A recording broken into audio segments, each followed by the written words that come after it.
kriju një farloj simpatie tek njerëzit sa që po të ishte zgjedhja e presidentit në mënyrë direkte, ajo do të fitonte ndoshta mbi 70% që në rundën e parë. Por kjo e bën të kundërtën, kjo shkakton xhelozinë e politikanëve të tjerë dhe sa më shumë që ky autoritet rritet, aq më pak aq më shumë ja zvoglon gjosat për të zgjedhur nga parlamenti. Dhe kjo është krejt në natyrën po më dojnë në natyrën e politikës, sidomos në politikës që bëjnë shqiptarët, me inate, me xhelozira. Dhe është edhe një çështje tjetër, kjo nëse formon, po më dojnë për të formuar partim politike nga e para, është koqe e vështirë për shkakun se ajo nuk është se ka krijuar shumë miq që të krijojë strukturë.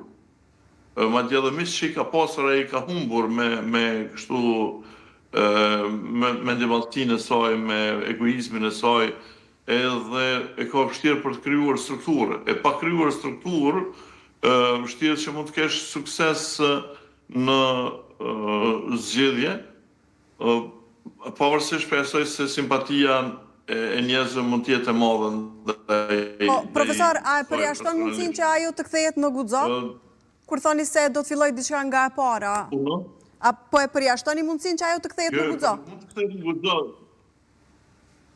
Po nuk kalëshojnë vendin për ata që kanë zonë, shiko, ma kallëzoni cili kryetar u quaj kanë shku vendin lykujna që tjetër që ka dalë një herë. Ska nej para autoriteti ata që janë ushtrues detyret kryetarit. Me pas autoritetet ishin dalë vetë në zgjedhje, ishin shku koalicion. Po s'ka nej partner, s'ka nej para autoriteti, as Fatoni, as Donika. Atëra ardhmja guxos është vetëm nëse shkrihen tërësisht në vetëvendosje. O dhe s'ka. Edhe ashtu... Po zëm, nëse nuk e lejojnë zonë Osmani që të kthehet, e ardhmja atyre është shkrirja tërësisht në vetëvendosje. Ose, nëse nështë nuk isha bo krahasim mes Limaj, PDK-s edhe zonës Osmani dhe LDK-s.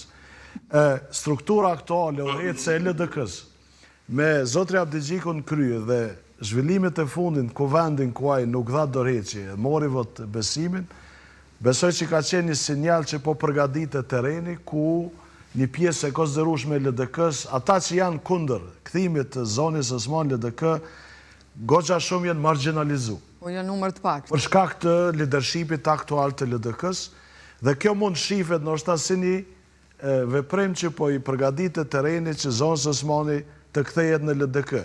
Ndoshta edhe këtu janë kalkulimet që LDK-ja mund të rikthehet. Si mund të rikthehet ndryshe LDK? Sa do të ishte i gatshëm pasaj Abdigjiku që t'ja lëshoj këtë pozitë, sepse e përmendit dhe profesori, e vështirë është t'i lëshohet pozita e kryetarit pasaj. Mund t'i bëjnë dy, si kurse të guxo, dy kryetarë duket i kanë, ndoshta i bënë dhe LDK-ja dy kanë zgjedhjet e brendshme të partisë vitin e ardhshëm, LDK-ja. Po, besoj që kalkulimi për të rikthy ka qenë për me zonës Osman. Ndryshe s'kanë si të rikthehen.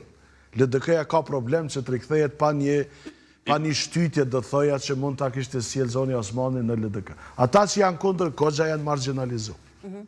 Po, profesor, s'pa ju? Po nuk ndodh kjo, nuk ndodh që të... Edhe vetë me dalë